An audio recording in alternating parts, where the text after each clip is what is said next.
welcome to the final interview of the Soulful Business series. I have our first life coach with me here today. Her name is Vienda Maria, and she is a very inspiring woman who lives her life completely on the road. She's location independent, and she's currently in Byron Bay and about to jet set off to Bali. She's lived this lifestyle for a very long time, so she's a veteran of being a gypsy and a jet setter in one. And I'm really excited to extract her inspiration for this lifestyle for all of you out there. So welcome to the series, Vienda. Thank you so much. I'm delighted to be here. All right, so give us a little bit of an idea of how you managed to craft this lifestyle of having a profitable business as a life coach and being able to live anywhere in the world that you choose. Well, you know, the thing is, life isn't very linear. So I could give you a dot-to-dot outline of how it worked for me. But I mean, in between, there's lots and ups and downs. But I would say the seed started probably 5 or 6 years ago when I was traveling a lot already for work, and it'd become a lifestyle. I was just living all around the world in different places for 3 to 6 months, but constantly moving, and often for much less time than that even. And during one day, I just realized that I loved the lifestyle and what it gave me, but I didn't like the work that I was doing. I wanted to be independent, and I wanted to be creative, and I wanted to do things on my terms. And more than that, I wanted to have a positive impact on the world around me. And while I was working for music festivals, while that's really beautiful and it does have a positive impact in some way, I wasn't connecting with people one-to-one deeply in the way that I wanted to. And so I realized that I needed to create a work that actually supported the lifestyle that I wanted, rather than, you know, the system that we have now is that we fit ourselves into boxes and do the work supporting a system rather than ourselves, or even us as a community or as a society. And from that, it was, I would say, watching other people create lives that are considered unique or unusual. And I am lucky enough to be surrounded by a big group of beings all over the world from my travels who are a little bit unusual. So they're photographers, and they're artists, and they're jewelry makers, and they're graphic designers and website builders. And they've realized that with the skills they have, they can apply them anywhere and take them anywhere. And I was like, ooh, I want to do that too. And so my passion has always been human behavior and the way our minds work and our emotions, and how we can create our lives through becoming aware and conscious of the thoughts we think and what we believe, and also what we choose to focus on. And having a psychology degree to back that up, I eventually went into coaching, realizing that I could take that coaching business online, which my business is 100% online, and serve people on my terms in the way that I really want to. Brilliant. I love it. I love how that evolution occurred for you. And you raise a really good point of when you're at that startup phase of, you know, defining what it is you actually want to create, being around other people who are already doing it and are inspiring you in some way is such a critical part of the equation, isn't it? Mm-hmm. Yeah, just being around those people as much as possible. Yeah, it gives you the courage, and it also gives you the vision that it's possible. Yeah. And so you talk about, one of the terms I've seen you use is how to be soulfully selfish. Can you tell us a little bit about what that means? It's an unusual term, especially for women, because I feel like the word selfish has a really negative connotation to it. Like, you know, when people accuse you of being a bad person, essentially they're like, oh, you're so selfish.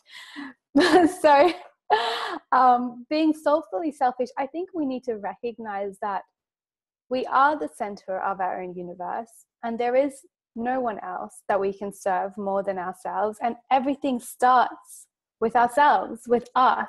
And it is not until we are full and until we are nurtured and until we are embodying our true nature that we can actually give all that we have. And we all have so much potential, but it all starts here. And so we have to start with that soulfully selfish. And what does that look like? And for me, definitely, it looks like listening to my intuition, listening to my body, and acting on that, and not on the desires or needs or expectations of those around me. Yeah, it's something that comes up a lot, especially with the clients I work with too, where they can't answer the question, what do I want? You know, it seems obvious, but often, Kate, it's really hard to articulate because we've become so disconnected from that. You know, it's like that, I don't know what you call it. It's like that deeper desire in us, not a surface level thing that we can just recall and go, oh yeah, I think I want this. It comes from another place, doesn't it? Absolutely. I feel like we've not been taught to connect to that part of ourselves. We've had so many voices for so many years tell us what we should want. You should want a car, you should want to get married, you should want this job, you should want children, and so we start, all these voices we've had for so long, we believe them. And in that process, we've completely forgotten how to listen to our own voice, which generally is much more quiet and gentle than all these other voices who are telling us what we want, that we don't even know how to even acknowledge that. So I think it's such a beautiful practice when you can teach women to ask themselves what they want and actually learn what it is. I mean, how empowering is that? Yeah, and it must be a pretty key part of the work you do. You know, how do you design a lifestyle that you love, full stop? It has to come from desire, and that's such an individual thing. And I love that you've broken that mold yourself. You know, you haven't conformed to any, you know, of society's norms around the lifestyle or business that you've created. So for the people out there who are perhaps struggling with defining what it is that they want, what kind of lifestyle they actually want to create, before they even get into the business or, you know, that side of things, what advice do you give them? I would say start with experimenting, because it's not until we actively, physically experience something that we know whether we like it or not. And it's so easy to think about, you know, I would love to own a yacht and sail around the world. But until you're physically doing it, you might actually realize that sucks because you don't like being at sea for 30 days at a time or whatever it is. So I feel like start experimenting with different parts of your life and see what feels good, because the things that feel good, they're the things that are meant to be for you. And whether that's tango dancing, whether it's building a beautiful garden and staying in one place, it doesn't matter. It just has to feel good to you. So definitely start with experimenting, and then honor yourself enough to choose those things over and over again for yourself, because that's how our lifestyles are built. So, you know, I make all the choices we make are on a day-to-day, moment-to-moment basis. And I think this is where values come in. Learning to know what your values are and what's actually important to you really guides you on what your lifestyle is. So for me, for example, freedom is a huge value. And freedom to me means having a lot of space and time. It means being able to be inspired and spend time around people that do things a little bit differently. And it means not being, pushed in by too many rules or constructs. So, you know, if we live in a society where there's a lot of rules, like you have to be at work at 9 and you have to do this and you have to do that, that for me is the opposite of free, and it makes me feel really unhappy. So finding out what makes you feel happy. For some people, that kind of structure is really helpful and healthy, and that's awesome too. So just figuring out what works for you by experimenting, I think, is the best thing you can do to start. Yeah, I love that advice, and it really starts with giving ourselves permission to not have to go with whatever the norms are of our society, that we're, you know, from our parents, our co-workers that are being impressed on us on a daily basis, to actually acknowledge the fact that, oh, I can do something different. And look, there's Vienda, she's doing it. Oh my goodness, I'm going to align with someone like her. So that's why role models are so important, and you certainly epitomize that for the lifestyle business people out there. I'd also like to add, that there's no rules. Like, all the rules that do exist, somebody made them up, which means that you get to make up your own rules as well and stick to them. You're such a free spirit. I love it. I love it. So, can you tell us what, running a lifestyle business, what is the biggest challenge that you find in, having that kind of life, business on the road? I'd say the biggest challenge is almost around,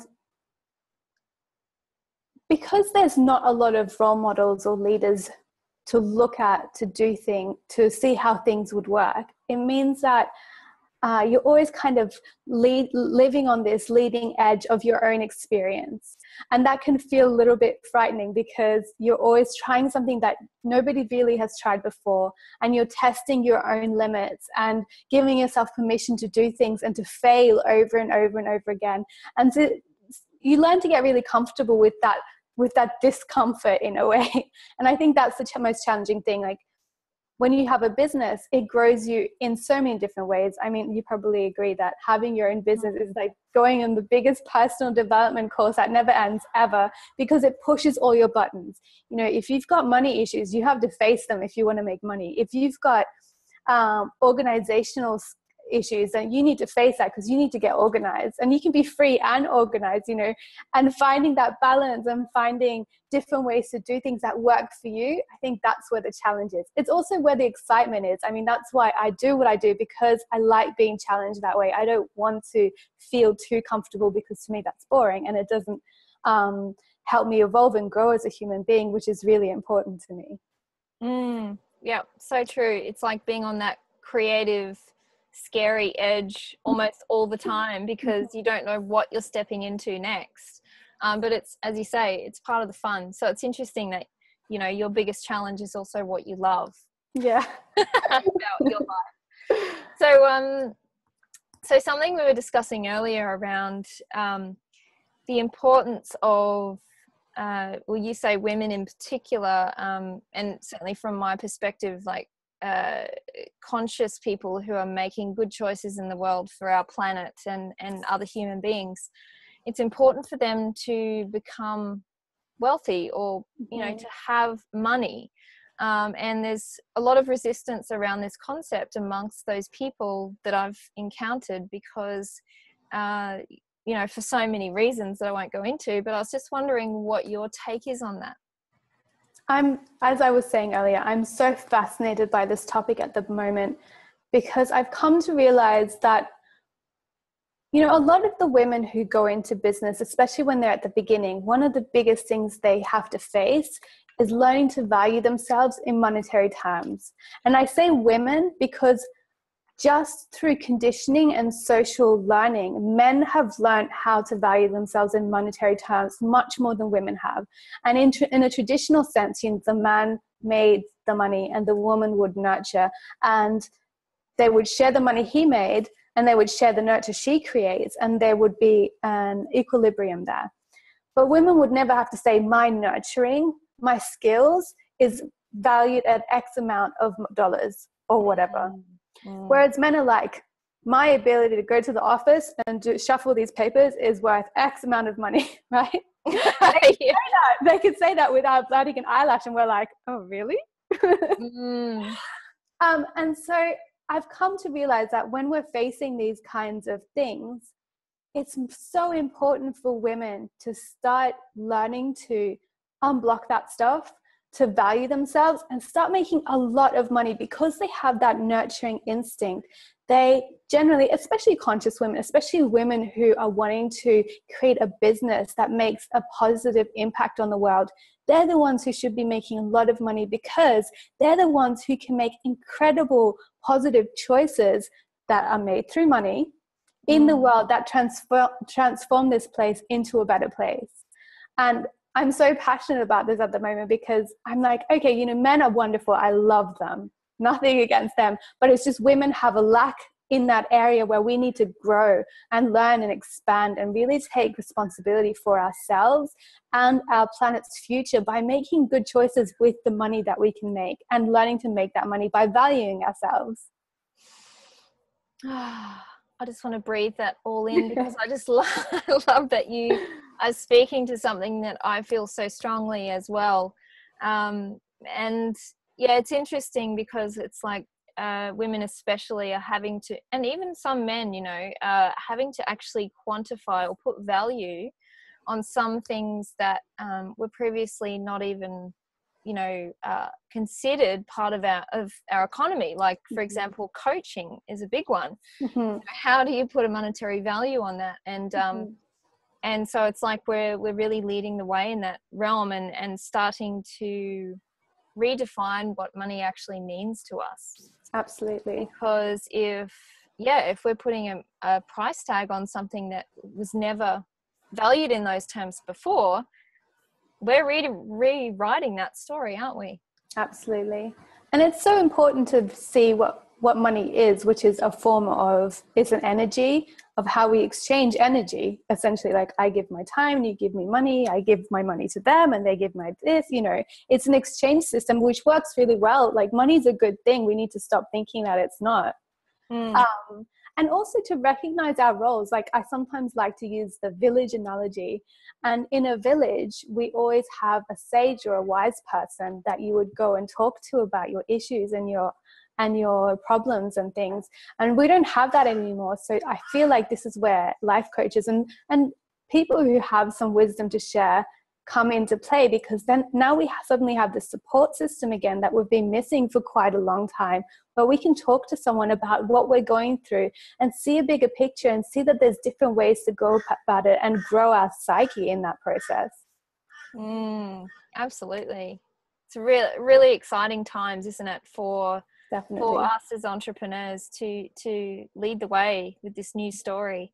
And this is why I think it's so important, you know, whatever's in your heart, even if you feel like there's so many other people doing it, there's no one else doing it your way. Show up, stand up, start doing it. Just be there. I know it's scary, but just do it, because the world needs you. And the thing that you're doing, it will evolve and it will change just as you do, and it will become better. Yep, absolutely. Great advice. It's something I explore a lot with my clients, is how to actually create a business from a passion. So something that you love to do, like you were saying, you love counseling people, working one-on-one, you know, seeing that transformation occur. And then, you know, once people make that connection with, oh, this is what I love, but then they have to transition that into a viable business. What's your advice or perspective on that? It's a tricky one, but if I break it down to its base level, it's all about believing. If you believe in it, everyone else will believe in it too.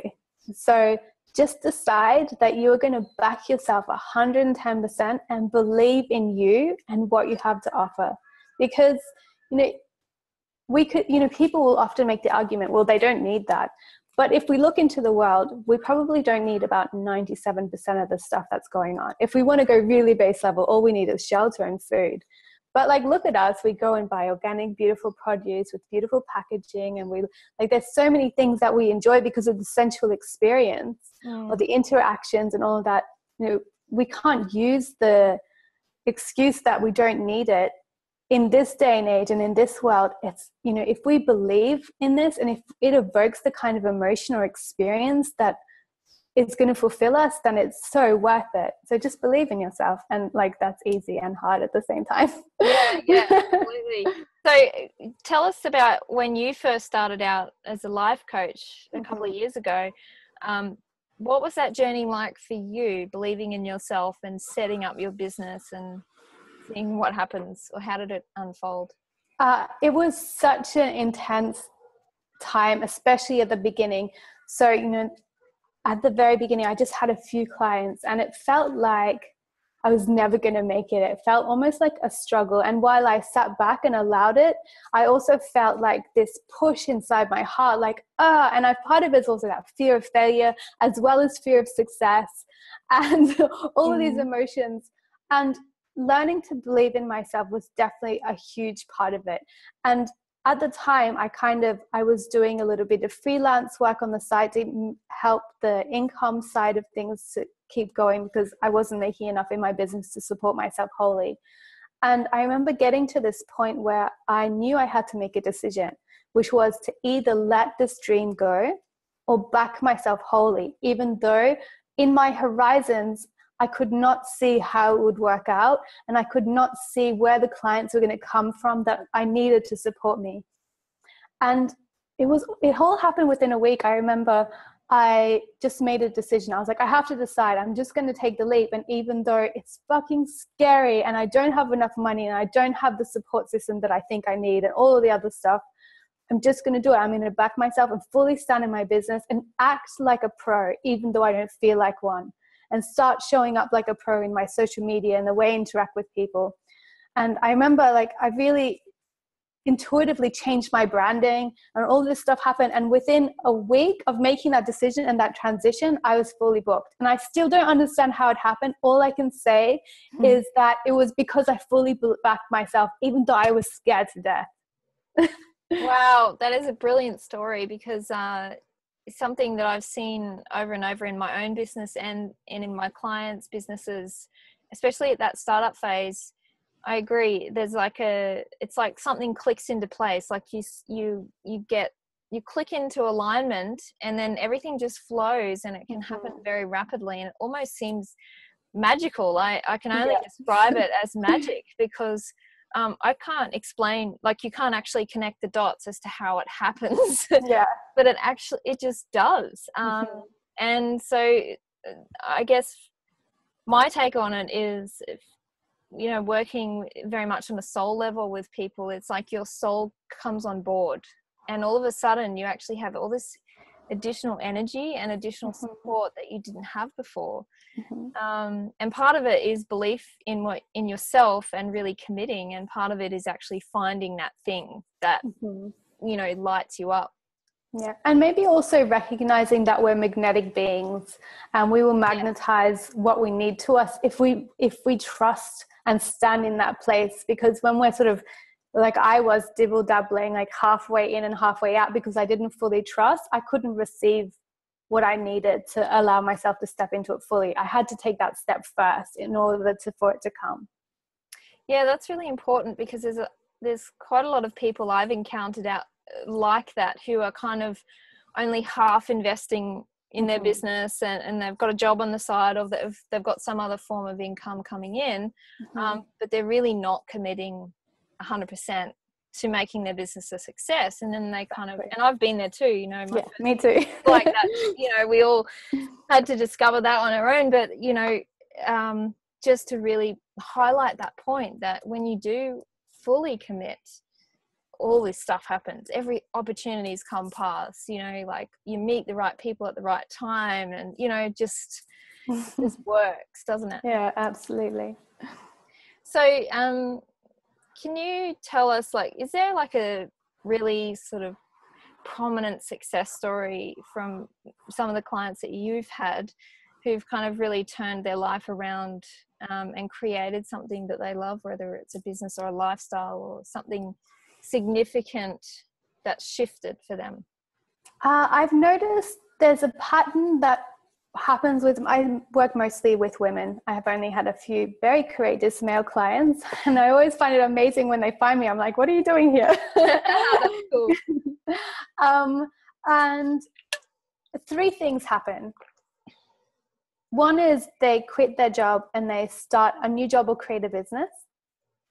The second one is they get married. And the third one is they have children. So in each of those, it's a different pathway. I wouldn't say, I can't think of one where I'm like, yeah, that was such an amazing story. But each one, you fall in love with your clients. And so all of their stories are so impactful and amazing. I would say maybe, a recent one I finished working with, she worked for the theatre as a costume designer and seamstress for a long time. I think 12 years. So she'd been working in the theatre since she finished university. And while she loved the environment, the creative environment, she was overworked and overwhelmed, and she'd had enough, and she wasn't earning enough, and she wasn't valuing herself, and all of these things.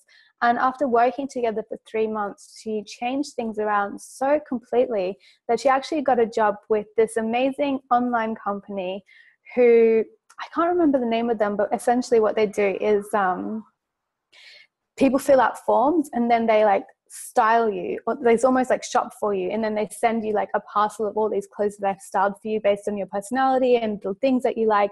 And she loves fashion, she loves clothes, and all of a sudden she got a job where she worked online, but still for a company. So she got a monthly salary, and she didn't have any of the scary stuff of having your own business.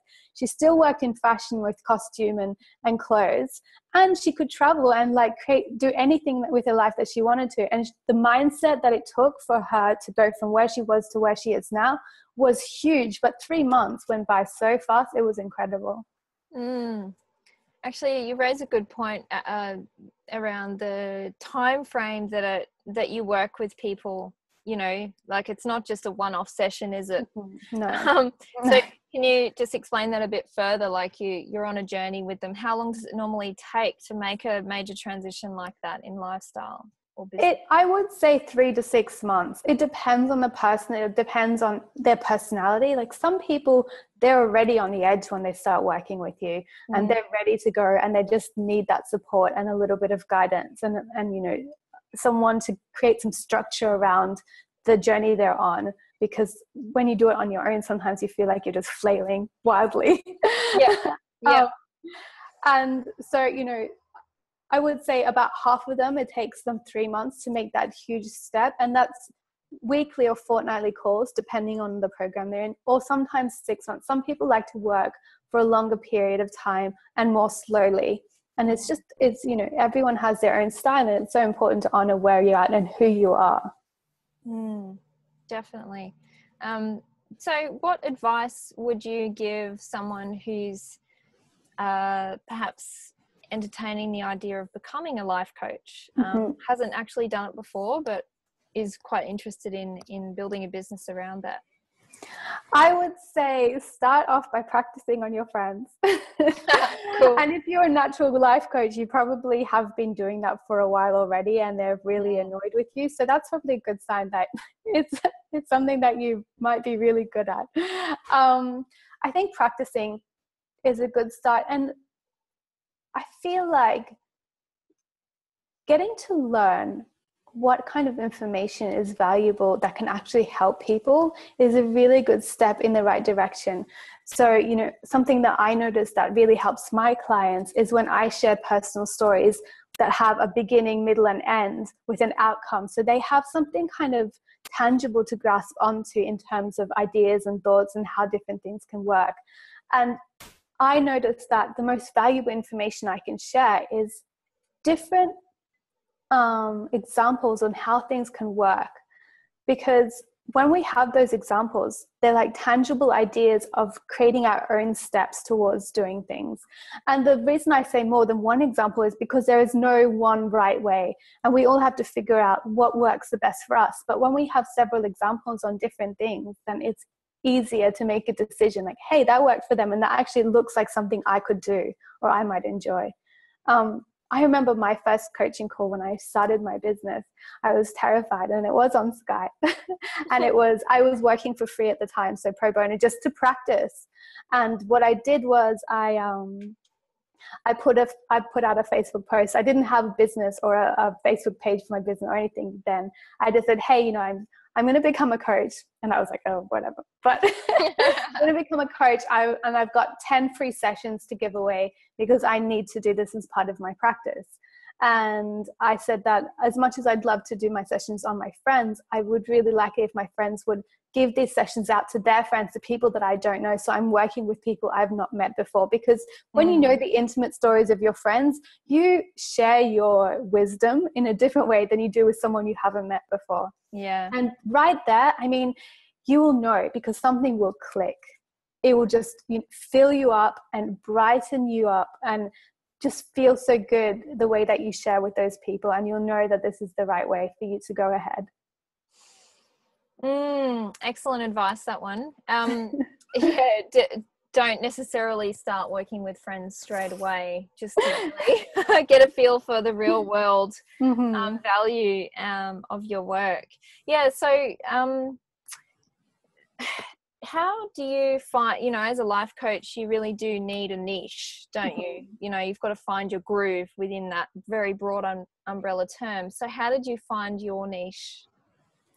It was actually honoring who I am as a person that helped me find my niche. So I've been traveling for 12 years, slowly, albeit, you know, never endingly. And at the beginning, I was actually really shy to share that aspect of myself because I felt like people wouldn't take me seriously. I thought they would be like, oh, well, you know, she's like some weird free-spirited gypsy who thinks she's a life coach. And that's not professional at all. But then it was actually during that time when I decided to stand behind myself 100% that I decided to share that aspect of myself. Because I was like, why am I hiding something that feels like 50% of me in order to be accepted in the business world? And it was so interesting because with that change came the clients. It was all these women who desperately wanted to travel the world. And some of them already had businesses. So either take their business with them or to change their lifestyle so that travel could become a part of it. And so that is my niche. I work with women for whom travel is a huge component of their life. And it goes deeper than that. It's actually about freedom, which I spoke about earlier. And it's freedom to be yourself, freedom to show up as your whole self, freedom to embody your truth, and freedom to live life on your terms instead of the terms that we've been conditioned to believe are the only way to live in our society. And it's a brilliant niche that's testament to how many people are out there wanting to live this gypsy, jet setter, you know, lifestyle. So love it. I love it. So how can people connect with you, Vienda, to find out more about what you offer? You can find me on my website. It's viendamaria.com. And I have a Facebook page and Instagram by the same name, but website is the easiest. And I can spell that for you, but I'm sure you'll put that down in a URL somewhere. Thank you. Yeah, brilliant. Any final words or pieces of advice for these beautiful, soulful people watching this series and just feeling inspired by your lifestyle and the success you've created? I would say trust that inspiration and those desires. And even though it feels scary, I see fear as being something that can be compelling, not pushing us away. It's like, come here. The more you're scared, the more you need to do it. So if you feel that attraction, if you feel that pull to do something and create something beautiful in the world that's truly yours and you giving value to the world, do it. Just start step by step, start doing it. Thank you so much. What a beautiful message to finish up on. And I'm so grateful for your time and your beautiful message that you've given us today. Thank you, Vienda. Thank you so much. It's been just such a pleasure.